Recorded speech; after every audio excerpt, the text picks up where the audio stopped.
Good afternoon, everyone. Bob Pompiani here, soon to be joined by Missy Matthews. We are live today at the UPMC Rooney Sports Complex, getting set for Mike Tomlin's press conference ahead of a game, and a big one of 4 AFC North matchups remaining on the schedule. The Cincinnati Bengals come to town this week. They're 3-6, pretty desperate. The Steelers lost one out west. They're 5-4 with now a one-game lead over the Ravens. There's a lot to talk about. A lot of things need to be fixed coming after that game, a 25-10 loss. So let's hear from Mike Tomlin. He's addressing the media.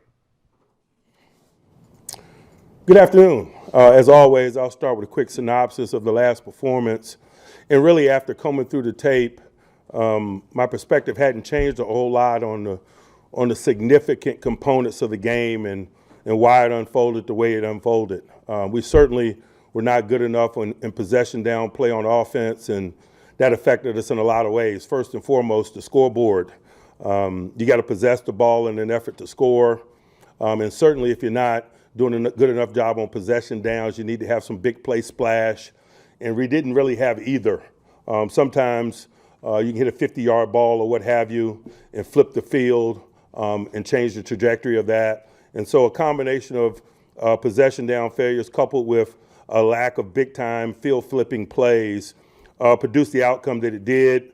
At the same time, it alters your time of possession. I thought we had the bones of a really good run game by plan and performance, but I think Jalen only had 14 carries. That happens when you don't win enough possession downs and maintain possession of the ball.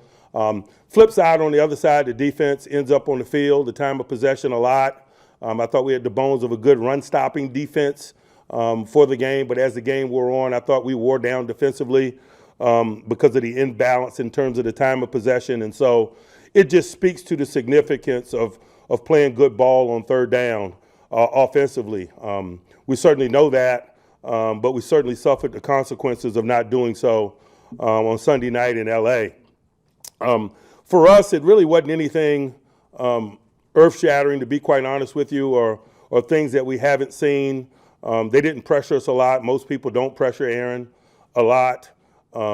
They did things schematically to make us distribute the ball elsewhere other than DK. Well, we see that week in and week out. I just think, from a planning perspective and a playing perspective, all of us involved, coaches and players, we didn't do a good enough job positioning the others to be impactful, and the others didn't make enough plays. And that's just the reality of it. So with that understanding, man, we go back to work.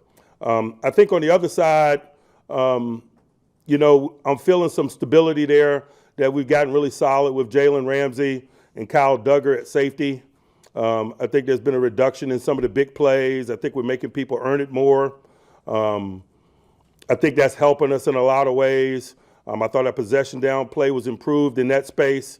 And so I'm excited about that stability that we've got at the safety position between those two that hadn't had a lot of it. And so it's reasonable to expect the trajectory of some of those things to improve. Certainly we didn't win the turnover battle. That's the X factor. When some other things aren't going well, you can always lean on that, and that's why culturally we value the protection and preservation of the ball, be it running, throwing, or catching, and the ball searching on defense. What a good day for us in that regard. We turned the ball over a couple times on offense, man, drop passes and overthrows, and certainly we didn't settle under a punt in the kicking game as well. And so, there's a lot to be learned from that performance. Usually when you're learning, that means you're not successful, but it's an opportunity to learn nonetheless. We're excited about getting back in AFC North play, man, and getting hyper-focused on the opportunity that is this week in Acrisure versus the Cincinnati Bengals. Before I get into that, man, I just want to give you a quick injury update. Cole Holcomb is still working his way back to us, man. He'll be a limited participant to start the week, and we'll see where that participation goes in terms of the amount and the quality of it. Slay is in the concussion protocol, and so we'll let the protocol determine his availability. Peppers was running in a limited capacity the latter part of last week. I'd imagine that'll make him a limited participant tomorrow, and we'll kind of go from there. Isaac Siamalu is expected to participate in some capacity and then kind of build and go on from there. but we're optimistic about his return. Scotty Miller has been cleared to practice with his broken finger. And we have some other bumps and bruises associated with play that may limit some people, and there may be some veteran players, et cetera, that we manage at the early portions of the week this time of year. But none of those we expect to be significant in terms of player availability. If so, I'll give you guys an update. Now on to the Bengals. I'll start first with the defense. They traded Logan Wilson, and so they got a young linebacker tandem. And that's been, that's kind of the mentality that I've had. What's new with the Bengals? We played them just a short number of weeks ago. They just played in only 2 games since then. And so, moving on from Logan Wilson, man, and the young linebacker tandem has my attention. Studied both guys a lot in the draft. Both guys were wise beyond their years and displayed that in their play. It's not shocking that they're getting an opportunity to play because of that personal maturity that I observed from those two in the draft process. They're certainly doing a nice job of communicating and being a hub of communication for the defense. They've had some instability on the edge with Trey missing some time, with Shamar missing some time. And so we're certainly respectful of what they're capable of on the edge, particularly if Trey is available. We just don't understand what that might be. I know from a planning perspective this time of week, as you start to put together plans, we better be inclusive. We better assume that he's playing. We better have enough schematic answers because he's the type of guy that can really dictate what transpires in stadiums. As I mentioned the last time we were getting ready to prepare for them, this guy had 35 sacks in the last 2 years, in 23 and 24, 17 and a half in both. That's the most in football, excluding no one. And so he's the type of guy that can obviously change the climate. The last time we played these guys in Acashore, I think he had 3 sacks. And so we better proceed with that understanding. In the secondary, they're really gaining some traction, man, with a collection of guys that's been working together now for a couple of years. DJ Turner's playing really well. I think he leads the NFL in passes defense. He had a big game against us. Last time we played him, he largely traveled with DK for one-on-one matchup purposes. Dax Hill is versatile. He plays inside and out. Last week or the last time they played versus Chicago, he was a major component of the pressure game. They blitzed him a lot from that nickelback position. They got a safety tandem now that's played together for a couple of years as we get to the hump of the season, get on the other side of it with Geno Stone and Battle. Man, they've been back there together for 20-plus games now, and you see that cohesion that comes with working together, how they divide the labor up and how they work together. Geno Stone is usually the guy in the middle of the field and plays free safety. He's got 10 interceptions in 23 and 24. He's got good angles to the ball, ball judgment, vision of the quarterback, things of that nature. And so we got to do a real good job there managing, our talents versus theirs. Al Golden, I think we got a better sense of how he's trying to do it, having been in the stadium with him. He's new to them as a coordinator, but we got a pretty decent sample size now as we lean in on this game in terms of some of the things that he tries to do within their schematics and how he deploys people.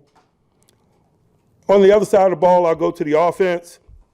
It's 4 games now with Flacco at quarterback, and so it's less mystical about, how are they going to utilize his talents, how he's going to utilize the talents of those that he works with, how he distributes the ball in a variety of circumstances, possession down ball versus pressure, et cetera, the lens through which he sees their schematics. And as I mentioned the last time we played him, his processing, the fluidity of it, his experience is an asset to him and to them.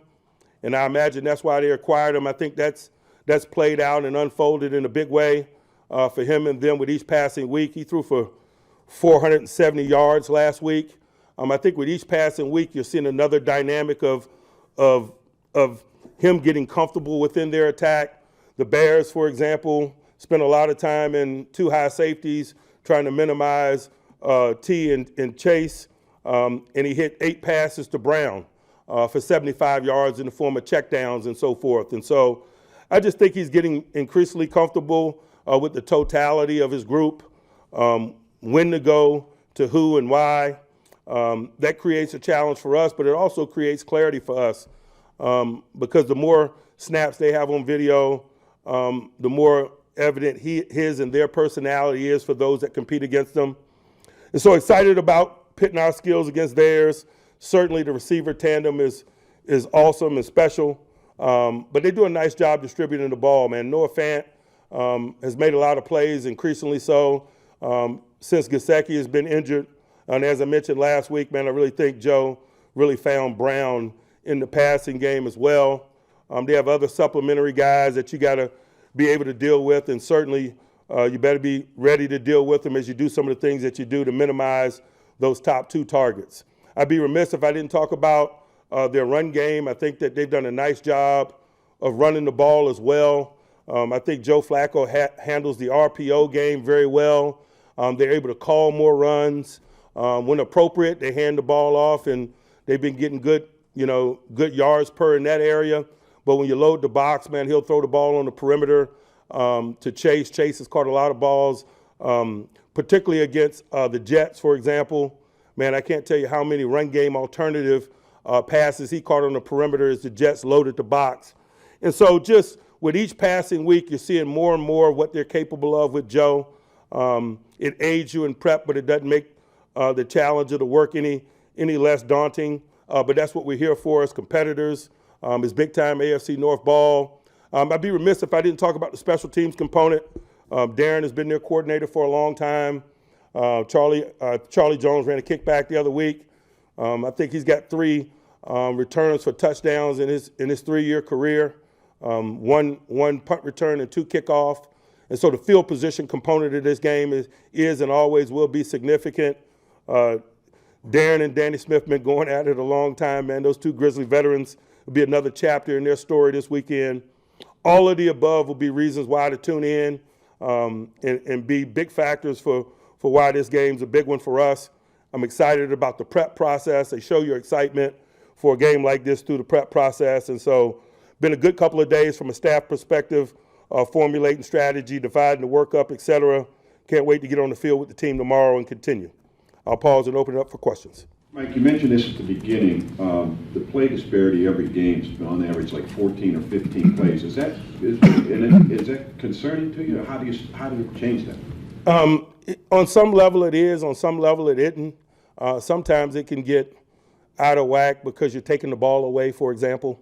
And if you're taking the ball away a bunch like we did a couple of weeks back, and you're giving the offense the short fields, it can alter your time of possession, or like our last outing, if you're not converting on third downs, it could be a negative thing. And so I'm largely not over concerned with that in general, but how are we coming to that is a bigger discussion for me. Aaron expressed a desire, a hope to maybe get Jalen Warren some more touches.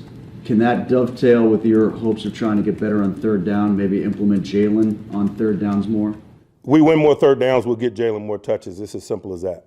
Jalen was having the trajectory of a good day in L.A., but we didn't convert enough third downs for you to really, really feel it. So you don't have any interest in leaving him on the field for third downs as opposed to putting Kenny out there? I'm comfortable with both backs in possession down ball, not taking anything away from Jalen. He plays a lot on first and second down. You got to give him opportunities to catch a break. And so sometimes it's on third down, sometimes it's not. Sometimes we'll give other ball carriers the start of a possession. He just simply cannot play every down, but I'm completely comfortable utilizing both guys on possession down play. Like you mentioned, teams are still paying DK a lot of attention. We're 8-9 games in. I mean, should the other guys have made steps now to sort of mitigate that? And at times we certainly have. But last week was an example of us not doing so. But in other weeks, it certainly has been the case. Each and every week it seems like somebody, whether it's from the wide out room or the tight end room, steps up and has quality contributions that balance that out. But certainly that was not the case in L.A. You guys had some moving pieces up front on the offensive line. How do you assess the job that they did in pass protection, and then within that, Rodgers' ability to move and adjust to that pass rush? Specifically talking about Spencer Anderson and Pete, I thought that they were above the line. And so that's the new component of it relative to the question that you asked. But just largely, as an offensive line, certainly we could have protected better in that football game. Was that because Spencer, you like him so much in that role that you did the kind of the repeating him to guard instead of just? Correct. Mike, how much does moving Ramsey to safety kind of affect the plan for Chase and Higgins in this game from relative to what you guys did last time? You mean their plan or our plan? Your plan. I think we're still very much in development. Jalen is not the issue, man. He's got flexibility. It's about the flexibility of those around him and the talents of those around him. But certainly over the last 2 weeks, man, just his presence consistently at free safety has been a stabilizing force for us on the back end, and I'd imagine that's not going to change. What have you seen from James Pierre the last couple of weeks filling in there at outside corner? James is always game. I thought he played really well, but I thought he's played really well when called upon all year. I think it's reflective of how he prepares and the level of professionalism that he brings day in and day out. Man, it's been cool to watch the growth and development of his career over the time that he's been here. If you remember, man, he was an undrafted COVID guy. And I think globally, man, it was single-digit guys that made rosters undrafted that COVID year. And he's been one of them. I didn't meet him until we reported to camp, and that's a memory. But just over the course of his career, I think since he's been here, he's played in more games than anyone on our roster. He's always available. He's a dynamic special teams player, and he's a rising defender, particularly in 2025.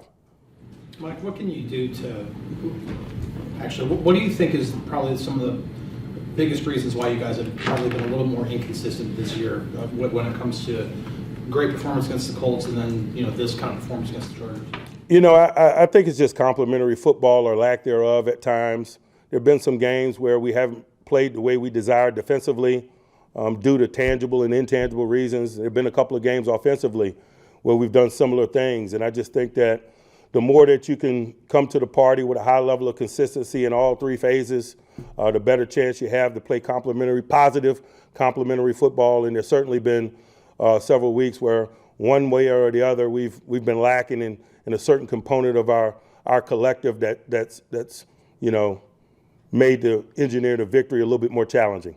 Obviously, there's individual aspects of why whatever unit was struggling, but is there anything you do globally for the whole team to try to foster better complementary footballs, or something you can inject into the team at this point? Well, largely on a routine basis, not in a reactionary sort of way. We work to have as much competitive football as we can have. Steelers versus Steelers.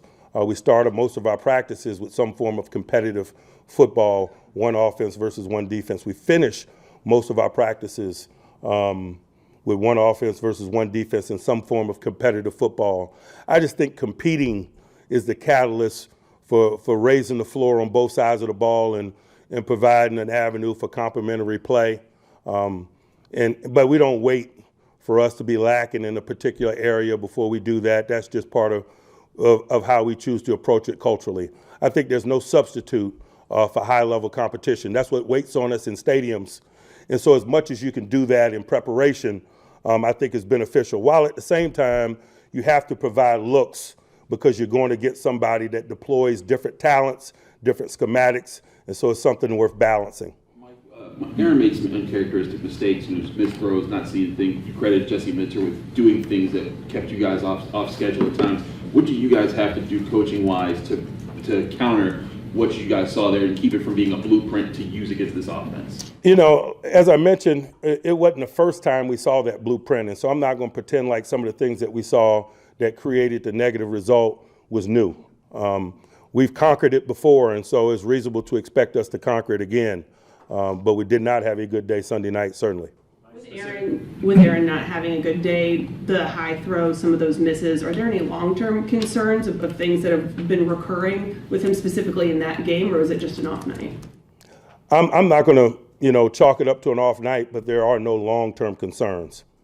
Mike, what have been the concerns from a third down standpoint offensively here over the last 3 games? As I mentioned, we haven't done a good enough job of putting others other than DK in position to win and win big, and they haven't won big enough.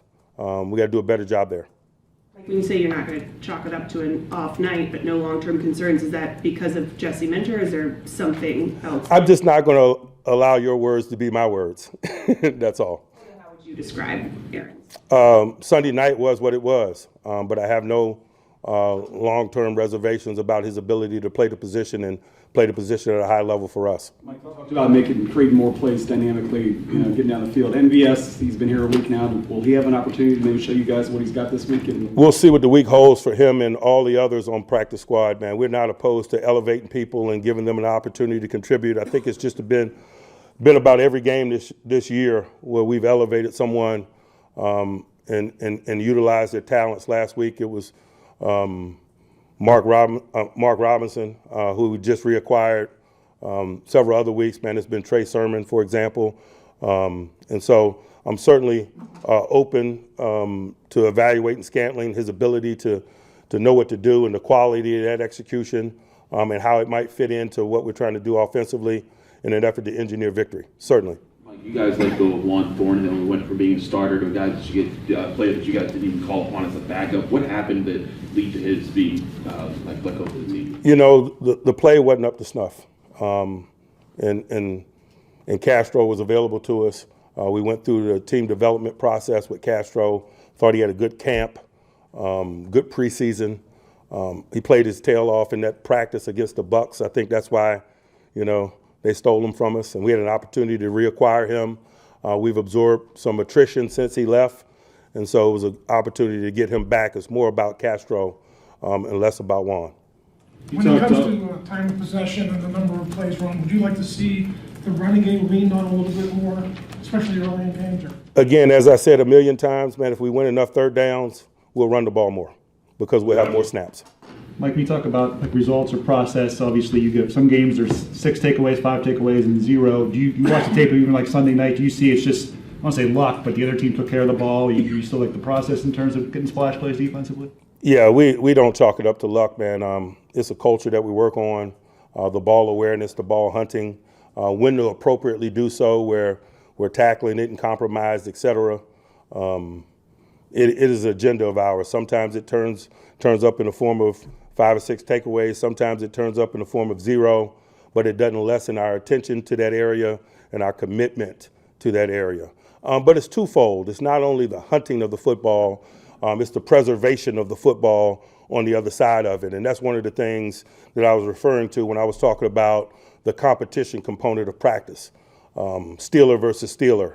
When we place an emphasis on ball searching and hunting, we're also fortifying our ball security from an offensive perspective. And certainly the turnover ratio is something that we desire to be great in. And so it's two sides to that coin. But when you're working both sides of it. Pat has frequently had success against Cincinnati over the years. Is that because of something, how his skill set meshes against their defensive approach, or is that something that's transferable, you think, to Jonnu and your other tight ends potentially? They play a lot of zone, or they've played a lot of zone, particularly with their previous coordinator, and that's why he's had some big games against those guys. There's no secret that Muth has got very good zone awareness, and he's a zone killer, and that's why he's had some of the games that he's had against those guys. Mike, even when Calvin came back from injury, Keyshawn stated as a punt returner. Was that on merit because of what he was doing, and then how does his lack of ball security affect? As Calvin came back from injury, we wanted him to focus on getting back up to speed offensively.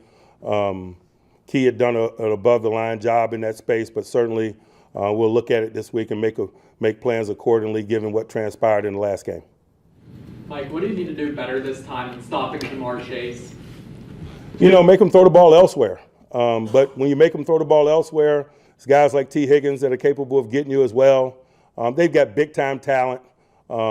They're unique in the ways that they distribute him the ball. They got some RPO football where they have some call runs. And if you load the box, they'll throw him the ball on the perimeter. It might not be significant. It might be 5 or 6 yards here, but it keeps him engaged and included in what it is that they're doing. And dynamic players like that, man, they got to touch it. And so the more he touches it, the more impactful he's going to be on the game. And so it starts first and foremost with working to minimize his touches. You don't always have control of that. But when he does touch the ball, you certainly have to tackle the catch because he's one of the best run-after guys on the planet, and that's without question.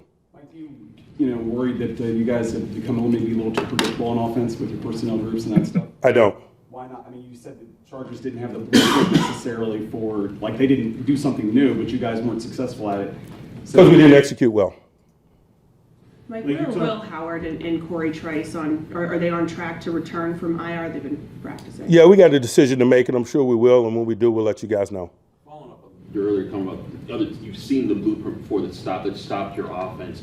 What do you guys have coaches have to do to better counter that? You know, seeing that moving forward if more teams start to use As I mentioned, we've worked to put guys in a variety of positions to move the chains on third down other than DK. It's their job to do so when we do. We've done a better job of that in the past in other games than we did on Saturday. The results speak for itself. And so with that understanding, we're going back to work this week, and we got to put together a better plan. We got to make more plays. You talked about having depth at corner as a part of the decision to move Ramsey to safety. With Slay potentially out, do you still feel like you have enough depth there to do that? I do. What guys, maybe beyond the one, obviously Joey, but I mean, Eccles and Pierre, are there more options beyond that available to you? And all of those guys have played and have played quality ball and played quality ball in the last game, and so it's reasonable to expect them to position themselves, particularly with a week's work if Slay is unavailable, to do so again. He certainly will be limited during the course of the week because he's in the protocol. When he's limited, that provides additional reps for other people. James Pierre, for example, played a good football game on a limited amount of reps last week. If Slay's unavailable this week, that just means more reps for him during the course of the process of preparation, and so I'm comfortable with our depth there. Anyone else? When you play a game that's in the 30s against a team, you play them again 4 weeks later or whatever, do you have a more aggressive mindset in terms of your decisions or in terms of what you want the play calling to be because you figure you need a lot of points? I've just been in this league long enough to know that every game unfolds a little bit differently. I try to put together a plan in totality to engineer a victory regardless of circumstances, and sometimes some of those discussions are best had when you're there. You can waste a lot of time pondering hypotheticals this early in the week. We better just put together a really good plan in totality. All right, thank you. Thanks, guys. All right, that's Mike Tomlin completing his press conference today. Bob Pompiani, along with Missy Matthews here. He covered a lot of ground about the Bengals, about what they'd like to do and change from the first time they met, and also some of the things they need to do to fix their third down problems, which we saw last week against the Chargers, but also injuries. They always play a role in this. And certainly in Cincinnati's case, they just saw Joe Burrow activate a 21-day window, but he's not going to play in this game, and neither is Trey Hendrickson. And the Steelers also have some injuries to deal with. And they traded away Logan Wilson. Yes. Since the last time these two teams had met, that was Week 7, Thursday Night Football. Feels like forever ago, but not really. But in terms of the Steelers' injuries, Darius Slay, of course, left the game on Sunday night in LA. He's in the concussion protocol. Cole Holcomb, who's missed a few games with an illness, is working his way back, according to Coach Tomlin. In terms of Jabril Peppers' quad injury, he will be limited tomorrow. Scotty Miller had that surgery on his broken finger. He will be cleared to practice, so we might see him in some form or fashion this week. And then Isaac Seumalo, who unfortunately missed the game against the Chargers with that pec injury that he re-injured, they are optimistic that he could hopefully return, so we'll see what happens there. Steelers certainly would like to get back on the winning track. Again, it comes down to head-to-head competition. It always does in these divisions. And there are 4 big games that remain, and the first of which is Sunday when the Bengals come to town. We'll talk more about that. Break it all down for you as we continue on this Tomlin Tuesday. This is the Mike Tomlin press conference on KDKA Plus and Steeler digital platforms.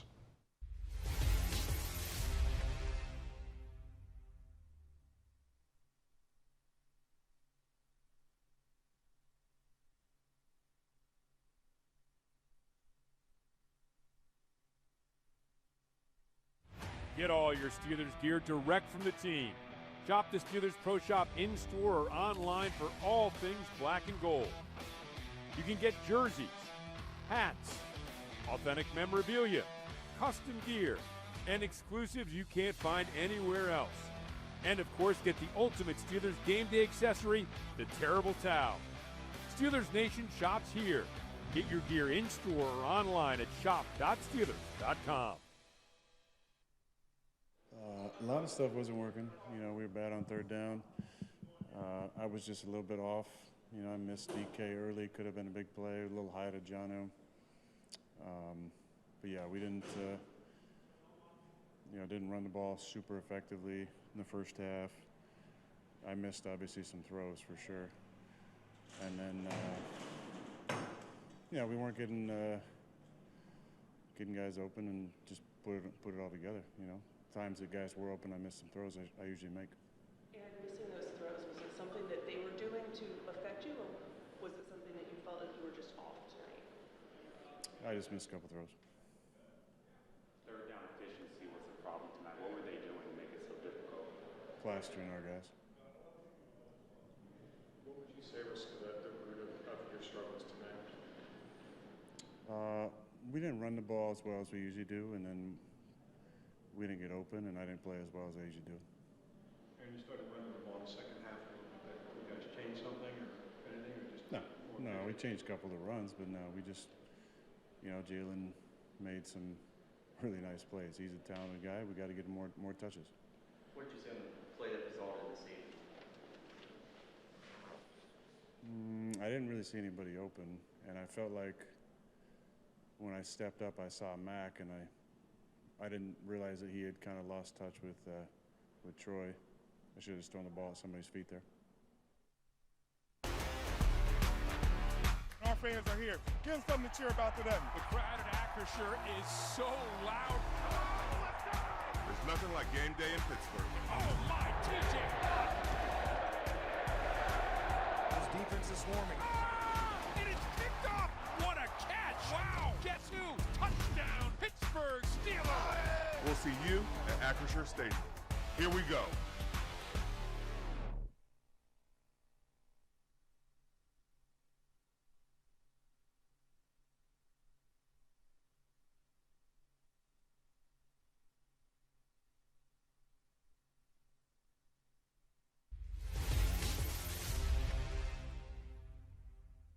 I'm comfortable with both backs in possession down ball, not taking anything away from Jalen. He plays a lot on first and second down. You got to give him opportunities to catch a break. And so sometimes it's on third down, sometimes it's not. Sometimes we'll give other ball carriers the start of a possession. He just simply cannot play every down, but I'm completely comfortable utilizing both guys on possession down play. That's Mike Tomlin talking about Jalen Warren, who really had things going on Sunday night in SoFi Stadium. He was on pace for over 100 yards. He just didn't get enough carries to get him there, and he was very good in the pass game as well. So when it comes to third down, he did not play on any of those third down situations. I think the way he was going, maybe he should have done more of those. Maybe that would have resulted in a third down completion and an extended drive, but we did not see that. But he is certainly a guy you'd want to get the ball to more, I think. Yeah, I mean, Aaron Rodgers flat out said it after the game that, Jalen was kind of humming and he's somebody who deserves more snaps. Now, completely agree. Too many 3 and outs. It took until, even the second half to get a first down conversion for the offense. So limited a number of snaps. I'm sure DK Metcalf felt like he should have, more things going towards him. But in terms of Jalen, I just think when you're 2 of 11 on third downs, and he is just somebody who is always able to, it feels like, pick up those extra yards. You can check down to him in the flat. He's good at pass catching. Kind of agree with Aaron that we need to see him just a little bit more, and it did feel like he was on pace to have a big night, but then things really started, the wheels fell off on that offense, and it did feel like they couldn't get their footing back. Yeah, no question about that. And Warren was big in the pass game. He made the 125-yard completion. Gainwell had more snaps than any of the running backs, which, again, seems strange for him. But Missy, a larger thing is just offense in general. They've only averaged 55 snaps a game, and that tells you that they're then losing the time of possession game. When you do that, you're playing right into the hands of teams that have good offenses. And I think in this case, coming up on Sunday, you'd want to limit Joe Flacco and the opportunities he has. Yeah, I think, in terms of losing the time of possession game, that's been a theme, unfortunately, for this team the entire year. They've been able to get wins despite losing it on some occasions. But I think especially when you were playing Justin Herbert in this offense on Sunday night, you knew what they were capable of, not only on the air, but just in terms of running the ball as well. And we go back to that Thursday night game. Chase Brown ended up having a big game. You didn't want that to happen, didn't think that could happen based on what they had going in. But then Jamar Chase targeted over 20 times, 16 catches. T. Higgins had a big night as well. So it is something that they need to work on for sure. But then losing the turnover battle on top of losing the time of possession battle, you're never going to win when that happens. No, not at all. But, you got to extend drives and keep that defense off the field. Although, having said that, I thought the Steelers' defense in Los Angeles was really good. When you sacked the quarterback 5 times, knowing they had different people at tackles, they were missing their top 3 guys. That defense stepped up and made plays. They pressured Justin Herbert 33 times. But when you're on the field as much as they are, things can happen not in your favor. And I thought the key, at least for me, was that turning point was the interception right before halftime. It was only a 5-3 game. And if they go in at 5-3, it's a totally different. So it weird. is. But they got a short field, and then McConkey scores with 12 seconds left in the half, and that to me changed a lot of things. Yeah, it broke it open for sure. Even going back, I really wish Joey Porter would have got that interception because it just felt like they were humming even more at that point. And the Steelers defense, though, did, however, give the Steelers offense a short field on several occasions, or at least in good field position where things could have happened. Unfortunately, it didn't. Even an off night, Chris Boswell missing a field goal, that's not something that we see very often, at least not where there's not something that plays into it, where it's blocked or he slips on the turf, whatnot. But you could tell, though, that the Steelers defense, due to the amount of time, physical minutes they were on the field, they were starting, to get pretty tired and not getting a chance to get a break when you go 3 and out. That starts to kind of get at you. Yeah, and you talk about field position right off the bat. The opening kickoff, it was Cameron Dicker who kicked it out of bounds, so they get the ball at the 40-yard line. Right. And then a 3 and out followed that. Those are the things we're talking about, taking advantage of field position, moving at least into Boswell range, which at this point is 65 yards. Yeah, I mean, he was hitting, Max Stark said he saw him hit a 64-yarder during pregame warm-up, so his thing was anytime he was on, the lightning bolt on the middle of the field on the 50, like you were in Boz range, basically. It's amazing how these kickers have gone. I mean, some of these 65, 68-yard kicks we've seen, and they keep on coming. All right, we're going to talk about Cincinnati and some other things the Steelers have to certainly fix as they head into this game, and it is a big game. Make no mistake about it. The Bengals are desperate, too. They're 3-6, and they came off home losses, Missy, to 2 teams that I thought they were going to win. They were in position to win, one of those probabilities of like 99%. Yeah. All of a sudden, their defense collapsed, and they lost both. We'll talk about that and more as we continue right here on KDK Plus and Steeler digital platforms.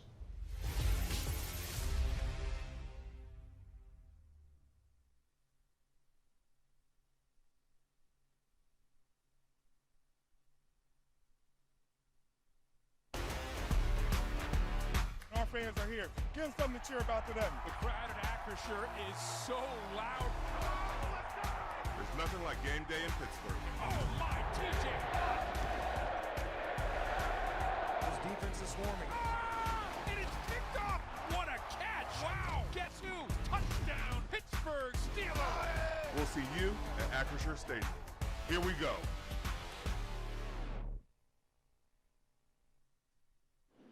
Inconsistent as it could be. Too much up and down, not enough Steeler football. I mean, we can't continue to live and die by the turnovers as a defense. We need to get off the field. We need to stop the run. Critical third downs we need to do a better job of, and no excuse for it. We need to play better. You guys on the field a lot. Do you feel like the defense wore down a bit? I don't know. I'll have to look at the film of that. Could definitely feel a lot of plays, but we need to get off the field. That's our job, is to get on and off the field as quick as possible. Good defenses spend a lot of time on the bench, and we haven't been doing that enough in totality this whole year. What did it feel like you guys were doing well, especially in the first quarter early on? It felt like you were shutting them down more. Yeah, I mean, it felt like we were stopping the run early. It felt like we were creating some pressure, getting off the field.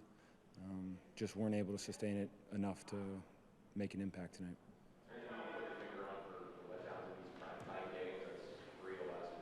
Something we're going to have to take a look at for sure. That's the third one this year. To lay an egg time after time again is unacceptable. We need to look at everything. You said you can't rely on the turnovers. Did feel like there were a couple maybe you guys could have had early in the game. Could that have changed the way things go? Absolutely. And, I mean, we're an advantageous group. We feel like we have the opportunity to get a turnover in every play. And we're punching at the ball. We're doing everything we possibly can, but we just weren't able to get the ball out. But on those days you're not able to get the ball, you need to bow up on those big-time third down situations and get off the field, and we weren't able to do that. Get all your Steelers gear direct from the team. Shop the Steelers Pro Shop in-store or online for all things black and gold.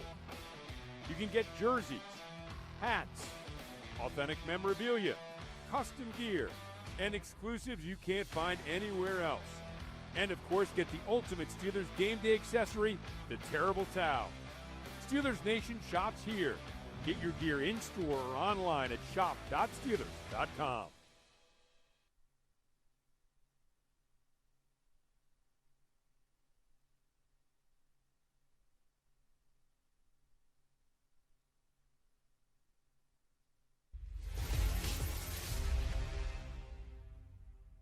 They're unique in the ways that they distribute him the ball. They got some RPO football where they have some call runs. And if you load the box, they'll throw him the ball on the perimeter. It might not be significant. It might be 5 or 6 yards here, but it keeps him engaged and included in what it is that they're doing. And dynamic players like that, man, they got to touch it. And so the more he touches it, the more impactful he's going to be on the game. And so it starts first and foremost with working to minimize his touches. You don't always have control of that, but when he does touch the ball, you certainly have to tackle the catch because he's one of the best run-after guys on the planet, and that's without question. It's Mike Tomlin talking about Jamar Chase, and why not? That guy is dynamic, and complimenting him on the other side, of course, T. Higgins. And when you focus so much on those guys, Joe Flacco is smart enough to know if they're going to be covered, he'll go to other players. We saw Yoshivas make plays. We saw Brown make plays. This is a tough assignment. Last time they played, though, 23 targets, 16 receptions. You talked about that. What do you think the best strategy is to try to take him? And again, it's pick your poison with these guys. I mean, I do like having Jalen Ramsey, staying at safety. Kyle Duggar, I feel like, a full week of work, they were able to kind of get that duo to mesh well and very quickly. But I do think in terms of Darius Slay in the concussion protocol, you're not going to know just yet. Coach Tomlin talked a lot during his press conference about James Pierre, who did step in. But as soon as Slay went out and Pierre went in, and even you saw some more Brandon Nichols, you saw Justin Herbert and the Chargers offense going against those guys, trying to, go different directions and whatnot. So I think having some time to practice this week for James Pierre, if Slay, depending on what he's able to do or not do due to the concussion protocol, that could play into it. But regardless, Jamar Chase is Jamar Chase, and when you add in T. Higgins as well, I think he had 10 targets, 6 catches that Thursday night game, on top of what Jamar had. That's a lot. It's a lot. And Joe Flacco, they had a bye week last week, but their last game against the Bears threw for 470 yards, 4 touchdowns. He did have 2 interceptions, but clearly he's not afraid to sling it, and he knows which guys to go to. So for the Steelers defense, they have to figure this out. And even though Joe Burrow is making his way back, the quarterback has not been the problem. I mean, the Bengals are 1-6 without Burrow, but that's a little bit deceiving. The offense has been really good with Flacco, and it's their defense that continues to be the problem. But the other thing that I think you should remember when you're talking about Cincinnati is their run game. In the last game, it went sort of underreported and talked about that they ran the ball successfully against the Steeler defense, which opened up things, and it made the Steelers sort of decide what they got to do, because Chase Brown had 108 yards himself, 142 for the team. That has to stop, just like the Steelers stopped Jonathan Taylor when he came here. Oh, yeah. I remember Cam Hayward vividly, after that game against the Bengals about, the gap integrity or lack thereof for that game. And it did just feel like Chase Brown was able to do whatever he wanted to do on top of it. So you weren't making them one-dimensional. You weren't able to really get after Flacco, which is something you would anticipate you could do with that defense. But I think, in turn, the Steelers defense has showed that they've put together some really good performances recently, unlike the Bengals, who 3 games of 500-plus yards that they have given up, just this season alone. And the game after the Bears that we're watching here, we were just talking off air about, you thought there's no way the Bengals are going to end up losing this game. There's no way. And sure enough, the Bears were able to come back, and just the dismay in that Bengals locker room between what the offensive guys were saying and the defensive guys. And when your offense is getting asked about the other side of the ball and they're not able to say something nice, that there's some bad blood going on there, and just some disbelief that how could you guys let us down when we got us to this point. So we'll have to see in terms of what they do coming off of their bye week. But as you said, the main players and who are going to be the guys that are going to be out there on Sunday when they come to Pittsburgh. You even saw there on that clip that Caleb Williams was on the receiving end of a touchdown pass, so they used a little Philly special of their own. That's happened twice to them this year, where a non-quarterback threw a touchdown pass. Well, certainly, that's a situation the Steelers have got to work on. trying to get more time of possession. I think the best way to stop Joe Flacco and Jamar Chase is just keep them off the field. Right. And that's been a problem the Steelers have had. Just if you do that and win a time of possession, you'll limit their possessions. That makes sense. And if you can do it, starting with a good run game this week against the team that's given up a lot of rushing yards, I think that's where it all starts with the Steelers. Absolutely. And I think, the offense needs one of those get-back games, get-right games, whatever you want to call it, after the performance on Sunday in L.A. All right, Steelers at 5-4, Bengals 3-6. But they've been knocking on the door, competitive in a lot of games, but they've lost those games. We'll talk more about this matchup coming up next.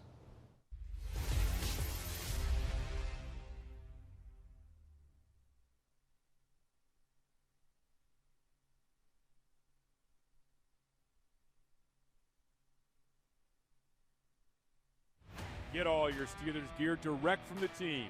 Shop the Steelers Pro Shop in-store or online for all things black and gold. You can get jerseys, hats, authentic memorabilia, custom gear, and exclusives you can't find anywhere else. And of course, get the ultimate Steelers game day accessory, the Terrible Towel. Steelers Nation shops here. Get your gear in-store or online at shop.steelers.com. Like you just said, it doesn't really matter how many plays are out there, how many times they run the ball, what personnel group they got. We got calls, we have people for it, and we just got to execute. If we're out there 100 snaps plus, it doesn't matter. We should be able to execute every single time.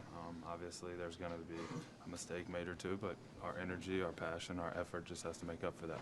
Conkey and Allen were able to get a few on you guys over the middle. Kind of went in on those plays, and how do you guys have to defend the middle or field a little better on third down?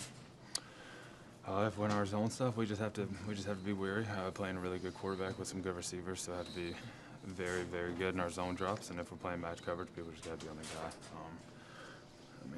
That's pretty much that simple, I think. So. Is there a challenge when, obviously injuries and adversity is part of the game, but is there a challenge when you guys defensively continue to lose guys and there's a lot of moving parts and moving pieces and just being able, again, going kind of back to that consistency? No, we're in the NFL. Everyone in this locker room can play at a high level. So it's really just next man up. Everyone in here, everybody has full faith and full belief in everyone. So when the next man's up, we have to go, and we just have to look at it like same people. And it's, like I said, it's the NFL. Everyone in here can make big plays and play at a high level. A lot of the guys in here talk about you're going to play your best in November and December. Is this the kind of loss you can maybe just shower off and get back to the way you played last week? Yeah, you can't really just shower it off. Obviously, we have so much to film to watch and so much to get better from. But if you dwell on the past in this league, from what I've learned in the year and a half that I've been here, it'll just carry over and carry over. So we got to get better, but we also got to move on. Our fans are here. Give them something to cheer about today. The crowd at Acrisure is so loud. There's nothing like game day in Pittsburgh. Oh my, TJ! This defense is swarming. It is picked up. What a catch! Wow! Guess who? Touchdown, Pittsburgh Steelers! We'll see you at Acrisure Stadium. Here we go.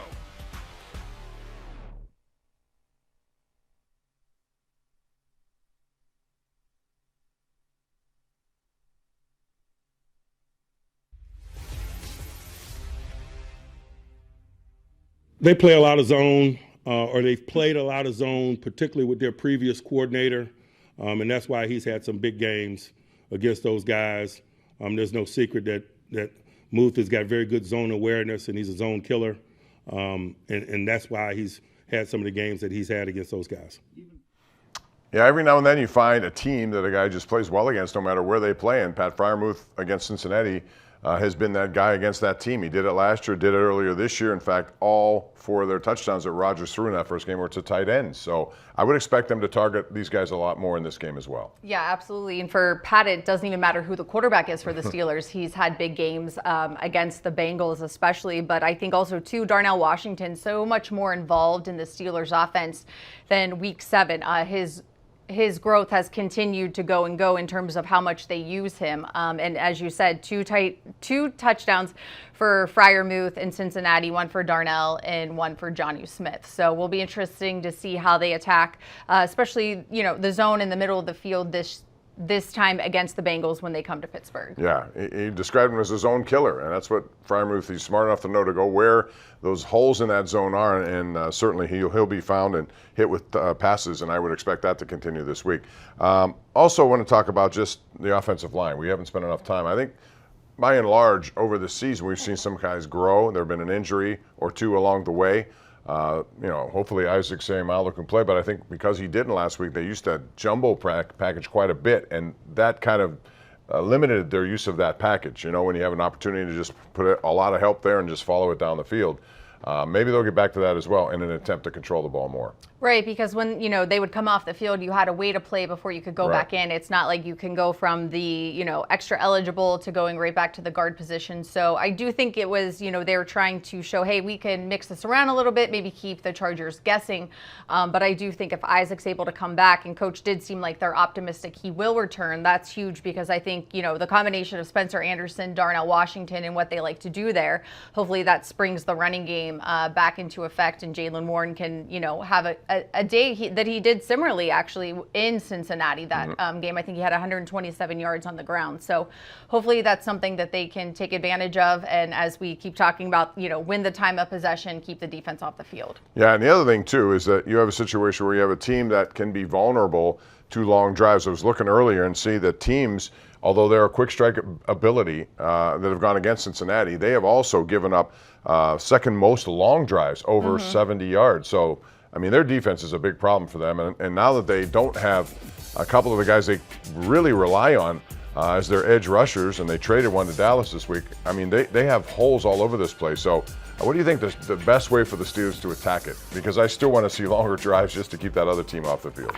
Run the ball. But and I think for the Steelers offense, it was a question at one point during that game on Sunday, are they going to score a touchdown? And it kind of felt like for Roman Wilson, that was a touchdown that, wasn't going to make or break what happened in the game because of where they were at that point. But I think just getting back to the continuity that we're used to seeing from them, even the performance they put on in this game against Week 7, not this game, but in Cincinnati, the Week 7 Thursday night game. It's just something that I feel like they have to get back on the same page. Can't have all of these mistakes, near misses, drops, whatever you want to call it.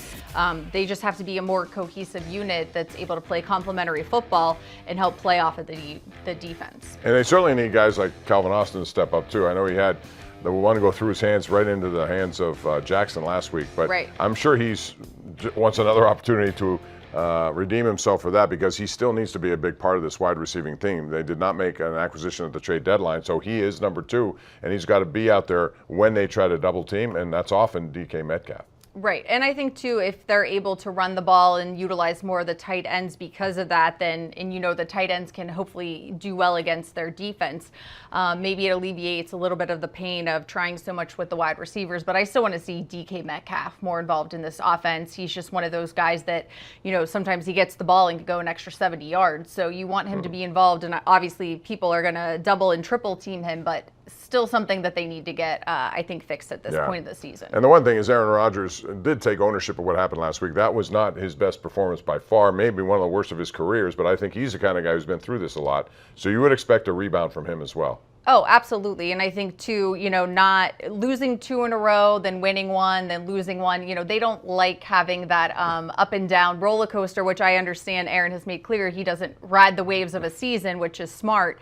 But I think they want to get back in the win column and stack some wins, because it feels like it has been a long time, actually, that they've done that. All right, we'll come back with some final thoughts about this matchup. Bengals-Steelers, 1 o'clock Sunday at Acrisure, and you'll see it on KDK TV. We'll be right back.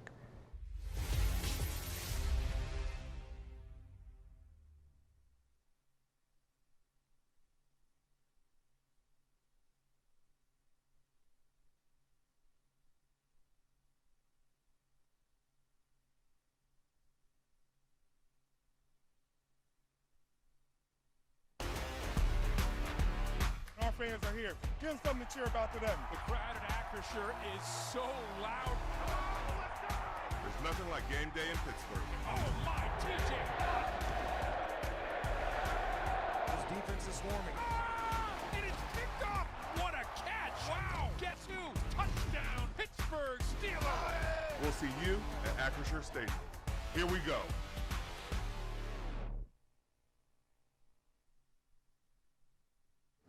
be able to have teams go away from that. We're going to be able to beat that consistently. And so, you know, they watch film just like as us, and we got to be able to go out there and execute better on third down and be able to, you know, get open. Is there anything you can point to, like early on in the season, first few games, you guys were awesome, like touchdowns, field goals every time on opening drives, 3 and out again. Like, can you put your finger on anything about a disconnect that's going on there? Like I said, we just got to get the first down of the drive, and usually when we do that, like I said, we score points, and so, you know, we got to be hyper-focused on doing whatever it takes to get that first down and, you know, be able to go from there. Pat, in that same vein, sorry if you've already been asked this as well, but just what was behind the third down struggles for you guys tonight? Just being able to, you know, get open. Probably the biggest thing. I mean, we know what they're going to do, and we just got to be able to execute better, and that's the biggest thing. You know, we have to look at ourselves going forward as being able to execute and get open for Aaron to be able to, you know, put the ball where it needs to be and get open on time. And so we know what we have to do, and you know, there's only thing we can do is go back to work on Wednesday and figure out a plan to attack that and beat that. Get all your Steelers gear direct from the team. Shop the Steelers Pro Shop in-store or online for all things black and gold. You can get jerseys, hats, authentic memorabilia, custom gear, and exclusives you can't find anywhere else. And of course, get the ultimate Steelers game day accessory, the Terrible Towel. Steelers Nation shops here. Get your gear in-store or online at shop.steelers.com.